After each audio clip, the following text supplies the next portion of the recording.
स्वागत है हमारे YouTube चैनल पर। और आज हम बात करते हैं क्लास 10th। क्या बाबू? तो क्लास 10th को वास्तविक संख्या जो चैप्टर हमारा होने वाला है, जो चैप्टर क्या है, 1 होगा। ठीक है। और प्रश्नावली क्या है, तो प्रश्नावली 1.1 होगा।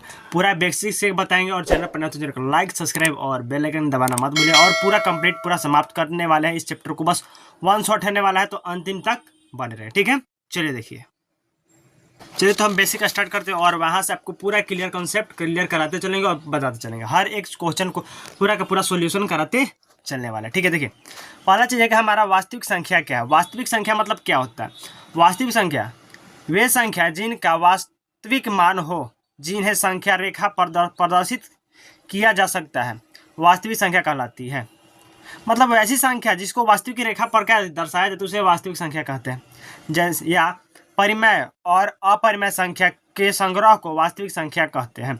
मतलब परिमेय और अपरिमेय संख्या के संग्रह को क्या कहते हैं? वास्तविक संख्या कहते हैं। ठीक है। वास्तविक संख्या के संग्रह को आर से सूचित किया जाता है। अब देखते हैं पूछेगा कि वास्तविक संख्या को चीज सूचित किया जाता है, तो आर से किया जाता है। ठीक है, देखिए √2 अपरिमेय है, परिमेय है, वास्तविक संख्या है। मतलब ये सब चीज मिला के वास्तविक परिमेय अगल बगल जितना मिलता है सबको मिलाकर एक वास्तविक संख्या बोलता है। ठीक है। वास्तविक संख्या जो होता है कि किस संख्या होना चाहिए, चाहे माइनस में, प्लस में, जीरो या कोई चीज हो, संख्या होगा। माइनस में, बट्टा में, जो भी होगा संख्या, उसे वास्तविक संख्या कहते हैं। ठीक है, चलिए आगे देख लिए। दूसरा का हमारा होगा प्राकृतिक संख्या, नेचुरल नंबर। ये बोला प्राकृतिक संख्या मतलब नेचुरल नंबर। जो संख्या 1 से शुरू होकर गिनती की और बढ़ती है उसे प्राकृतिक संख्या कहते हैं। क्या कर रहा है कि वह जो संख्या 1 से शुरू होकर गिनती की ओर बढ़ती है उसे प्राकृतिक संख्या कहते हैं। प्राकृतिक संख्याओं का संग्रह n से सूचित किया जाता है, जैसे कि -1 2 3 4 5 डॉट डॉट डॉट अनंत तक। मतलब 1 से लेकर कहाँ तक? अनंत तक हो, उसे क्या बोलेंगे? प्राकृतिक संख्या बोलेंगे। ठीक है, चलिए प्राकृतिक संख्या समझ गए। तो जो संख्या 1 से शुरू होकर गिनती और बढ़ती जाती है उसे प्राकृतिक संख्या कहते हैं। ठीक है, जो 1 से लेकर अनंत तक बढ़ता जाएगा। ठीक है, अब देखिए पूर्ण संख्या, वर्ल्ड नंबर। पूर्ण संख्या, तो पूर्ण संख्या होता है 0 से। 0 तथा प्राकृतिक संख्याओं के सम्मिलित रूप को पूर्ण संख्या कहते हैं। पूर्ण संख्या के संग्रह को W से सूचित किया जाता है, जैसे 0 1 2 3 4 5 डॉट डॉट डॉट तक। तो प्राकृतिक संख्या 1 से स्टार्ट होता है, पूर्ण संख्या 0 से आपको स्टार्ट हो जाता है। 0 से लेकर अनंत तक आपको पूर्ण संख्या देखने को मिल सकता है। ठीक है, अगला देखिए। अगला हमारा क्वेश्चन होगा टॉपिक सम संख्या। तो सम संख्या क्या है? तो सम संख्या 2 से विभाजित प्राकृतिक संख्या। सम संख्या मतलब होता है कि 2 से विभाजित होने वाला संख्या को सम संख्या कहते हैं। चलो देखिए, 2 से विभाजित प्राकृतिक संख्याओं सम संख्या कहलाती है। सम संख्याओं के संग्रह को ई से सूचित किया जाता है, जैसे 2 4 6 8 10 डॉट डॉट। मतलब 2 से विभाजित, 2 के पहाड़ा में आने वाले संख्या को सम संख्या कहेंगे। ठीक है, और 2 के संख्या में नहीं आने वाले को विषम संख्या कहेंगे। देखिए आगे विषम दिया है कि विषम संख्या क्या है? Word number. 2 से विभाजित नहीं होने वाली संख्या विषम संख्या कहलाती है। विषम संख्याओं के संग्रह 0 से सुनिश्चित किया जाता है। 1 3 5 7 9 11 13 15 जो है कि विषम संख्या है। क्या करा कि 11 13 15 जो है विषम संख्या डॉट डॉट। मतलब कि 2 के पहाड़ा में नहीं आना चाहिए, और 2 के पहाड़ा में नहीं आए उसे बोलेंगे विषम संख्या। जो 2 के पहाड़ा में आए उसे बोलेंगे सम संख्या। ठीक है, क्लियर हो गया? चलिए आगे देख लीजिए, कुछ और दिया हुआ है। अगला हमारा टॉपिक होगा परिमेय संख्या, नेचुरल नंबर। ठीक है, परिमेय संख्या वह संख्या जो p/q के रूप में हो, p/q के रूप में हो, जहां p तथा q पूर्णांक है। क्या है? p और q का है पूर्णांक है, और q नॉट इक्वल टू 0। मतलब हर का मान जो होगा 0 नहीं होता है। देखिए p जो है, p ऊपर होता है, तो p वाले को और q वाले को, तो p बटा में q जो होता है, p बटा में q, तो q वाले को ऊपर वाले को अंश बोलते हैं, नीचे वाले के हर बोलते हैं। तो बटा में होगा तो कहेंगे, अगर देखिए यहाँ बटा में है, यहाँ बटा में है, यहाँ बटा में, यहाँ बटा में, लेकिन यहाँ बटा में नहीं है, तो नहीं है तो नीचे 1 लगा देते हैं अपना से। नीचे 1 का वैल्यू नहीं होता, जब नीचे 1 का वैल्यू नहीं तो परिमेय संख्या में होगा। या वह संख्या जिसका दशमलव प्रसार शांत है या अशांत आवृत्ति हो उसे परिमेय संख्या कहलाते हैं। मतलब शांत होगा तो भी, अशांत होगा तो भी क्या कहलाएगा? परिमेय संख्या ही कहलाएगा। भिन्न वह संख्या जो p बाई क्यू के रूप में हो जहाँ p तथा q पूर्णांक है और q नॉट इक्वल टू 0 1 हो तो भिन्न भी कहते हैं। जैसे कि 1/4, 2/3 माइनस 1/7, सब क्या है? भिन्न। मतलब कि बट्टा में है तो क्या कहेंगे कि भिन्न है, बट्टा में है तो भिन्न है। बिल्कुल भैया, ठीक है। आगे चलिए, थोड़ा ही संतुलित पढ़ने के लायक नहीं है, आपको अपरिमेय बताते हैं, ठीक है। अगला अपरिमेय संख्या क्या है भाई? अपरिमेय तो उस संख्या को अपरिमेय संख्या कहते हैं जिसे p बाई क्यू के रूप में नहीं लिखा जा सके, जहां p और q पूर्णांक है तथा q नॉट इक्वल टू 0। मतलब q का मान होगा 0 नहीं हो, लेकिन वहां क्या बोला था कि 0 होगा, ठीक है। तो q का जब 0 मान नहीं हो तो क्या बोलेंगे? अपरिमेय संख्या है। अपरिमेय संख्या के संग्रह को QR से सूचित किया जाता है, जैसे √2, √3, √5, 1/2, ठीक है। ये सब क्या है? आपस में सभी अपरिमेय संख्या, मतलब जिसका वर्गमूल ना निकले। अब √4 जो है ना एक परिमेय संख्या है, ठीक है।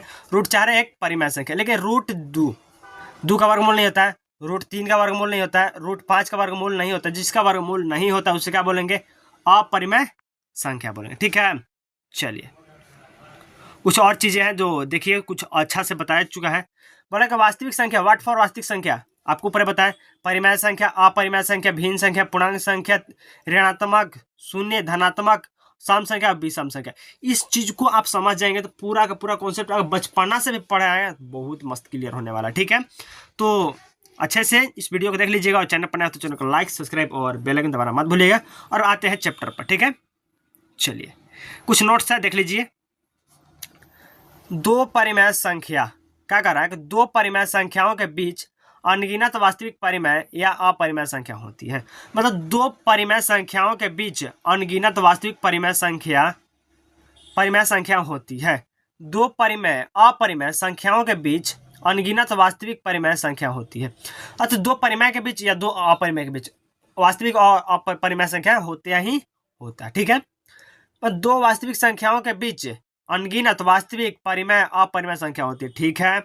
प्रत्येक वास्तविक संख्या को संख्या रेखा पर प्रदर्शित किया जा सकता है। तो वो सही तो है, वास्तविक संख्या हम ऊपर भी बता रहे थे कि वास्तविक जो संख्या होता है उससे को क्या करते हैं?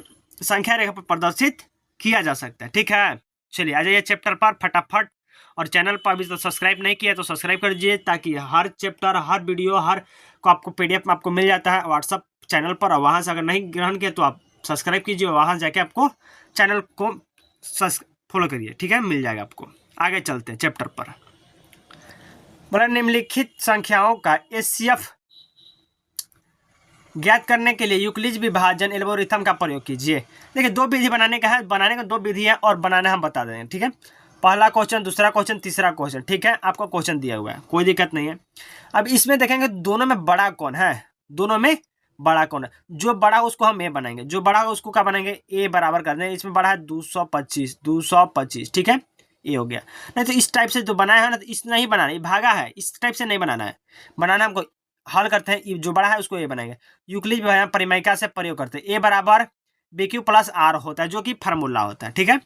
ए का मान कितना दिया? 225 बराबर में बी का मान 135 इंटू मतलब होता है गुना 1। अब बात है 2 से लेंगे तो 100 200 दूना 70 हो जाता है, बेसी हो जाता है, इसलिए क्या किया? छोटा लिए। प्लस 90, क्यों कि 170 में ऐसे 135 में 90 जोड़ेंगे तो कितना आएगा? 225। और जैसे ही देखें काटेगा तो ये जो 35 है ना इधर आ गया, 90 कहाँ गया? इधर। तो फिर 90 से गुना होगा, एक में 45 आएगा, फिर 25, मतलब जो सॉरी आपको बता देते हैं से। देखिए 90 को इसके साथ भागा देंगे तो क्या बार में लगेगा? एक बार में। जो घटेगा ना, जो इसमें से 135 में 90 घटेगा उसको यहाँ लिखेंगे बगल में, ठीक है। और 90 जब यहाँ गया तो ये 45 यहाँ आएगा, और 45 को 90 से भागा देंगे, कितना बार में आएगा? 2 बार। 45 दूना के 90 प्लस शेषफल बचेगा कहाँ? बिल्कुल शेषफल नहीं बचेगा, जो आपको यहाँ देखा गया हुआ है शेषफल। देखिए 35 एकम 35 कितना आया? 90, तो 90 यहाँ लिख दिए, ठीक। अब देखिए 90 से 135 भागा दिए, 90 से 135 भागा दिए, तो एक बार में लगा, घटाने पर कितना आया? 45। 45 को भागा दिया तो शेषफल कितना प्राप्त हुआ? 0। मतलब HCF जो प्राप्त हुआ। अब HCF बोलता है तो HCF देखिए लास्ट में जो बराबर के बगल में होता है उसको बोलते हैं HCF। यहाँ शेषफल 0 है तो HCF इसलिए हमारा क्या होगा? 45। तो पहला के एचसीएफ जो होगा 45 होगा। अब भागा करके देख सकते हैं, ठीक है, आपको भागा करके बगल में दिखा दिया गया है।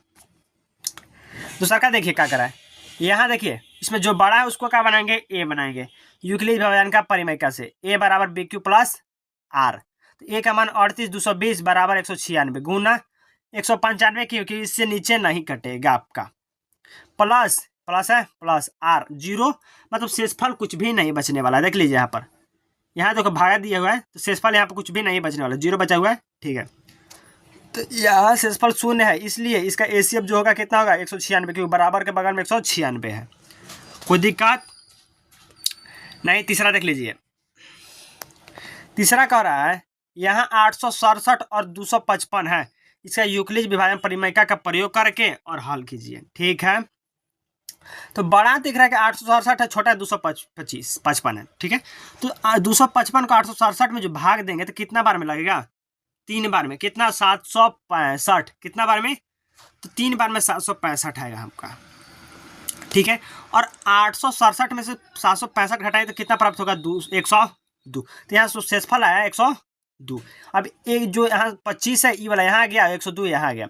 अब देखिए फिर 102 से 255 में भाग देंगे, कितना बार में, 2 बार, 204। फिर घटाएंगे कितना आएगा, प्राप्त होगा 51। अब इस 204 को सॉरी 101 को यहाँ लाएंगे और फिर भाग देंगे तो 51 आएगा। एलसीएम जो आएगा यहाँ शेषफल शून्य प्राप्त होगा, इसका एचसीएफ आएगा 51, क्योंकि बराबर के बगल में है। कोई दिक्कत समझ में आ रहा है। और यहाँ से ये क्वेश्चन आपको हर बार रहता है, इस बार भी रहने का चांस रहेगा, ठीक है। चलिए आगे देखते फटाफट। चल देखिए क्या कर रहा है, प्रश्न 2, दर्शाइए कि कोई धनात्मक विषम पूर्णांक 6q1, 6q3, 6q5 के रूप का होता है जहां q पूर्णांक है, q क्या है, पूर्णांक है। तो हल करते हैं यूक्लिड विभाजन एल्गोरिथम से, a बराबर बी क्यू प्लस आर, जहां q नॉट इक्वल टू 0। इस वाली चीज कुछ बढ़िया से देखिए, क्योंकि ये वाला एग्जाम में बहुत ज्यादा पूछता है, ठीक है। चलिए, जहां a कोई धनात्मक पूर्णांक है, b बराबर 6 है, तो तथा q जो है बराबर या बड़ा होगा 0 से, r बड़ा बराबर या 6 से छोटा हो, शेषफल 1 से लेके 5 तक, 1 से लेकर 5 तक। तो ए के मान रखने पर ए का मान 6q plus 1, 6q plus 2, 6q plus 3, 6q plus 4, 6q plus 5 इतना हो सकता है। तो जहां बोला जहां 6q प्लस 2, 6q प्लस 4 जो है सम पूर्णांक, हम ऊपर में सम विषम और सम पूर्णांक सब बताए इसीलिए थे कि 6q प्लस 2, 6q प्लस 4 सम पूर्णांक है या 2 से विभाजित होता है। क्या होता है, 2 से विभाजित तो सम बोलते हैं। और 6q plus 1, 6q plus 3, 6q plus 5 एक विषम पूर्णांक है, क्योंकि 2 से विभाजित नहीं होता है, इसलिए 6q प्लस 1, 6q प्लस 3 और 6q प्लस 5 विषम पूर्णांक है, विषम पूर्णांक है, विषम पूर्णांक है, ठीक है। कोई दिक्कत, चले नहीं आगे चलते हैं। तीसरा क्वेश्चन रहने वाला है हमारा, क्या कर रहा है कि किसी परेड में 616 सदस्यों वाली सेना, आर्मी है, आर्मी के सेना, देश की सेना, आर्मी भारत की सेना, ठीक है, कि टुकड़ी को 32 सदस्यों वाली एक आर्मी बैंड के पीछे मार्च मतलब परेड करना है। दोनों समूहों के समान संख्या वाले स्तंभों में मार्च करना है, तो उन स्तंभों का अधिकतम संख्या क्या है जिसमें वे मार्च कर सकते हैं, ठीक है। तो मार्च करना मतलब परेड करना है, 2-3 को परेड है, उसमें आपको देख लेते हैं। तो क्या बोला, यहाँ पर 616 है तथा 32 है, तो एचसीएफ ज्ञात करना है। कुछ नहीं करना है, हम जिसको बड़ा उसको ए बना देंगे, बात साफ है। यूक्लिड विभाजन परिमेयका का प्रयोग करने पर, यूक्लिड विभाजन परिमेयका का प्रयोग करने पर, ठीक है। ए बराबर B Q plus R, formula में कोई चेंजिंग नहीं है। 32 ले 616 में भाग देंगे, 19 बार में कितना आएगा, 19 बार में 808 आएगा, 608 आएगा, ठीक है। 19 बार में 800, हाँ यही 608 आएगा, ठीक है। तो जब 608 की 32 बार में नहीं 19 बार, ठीक है, 19 बार में थोड़ा यहाँ गलती लिखा हुआ है, ठीक है, देख लीजिएगा।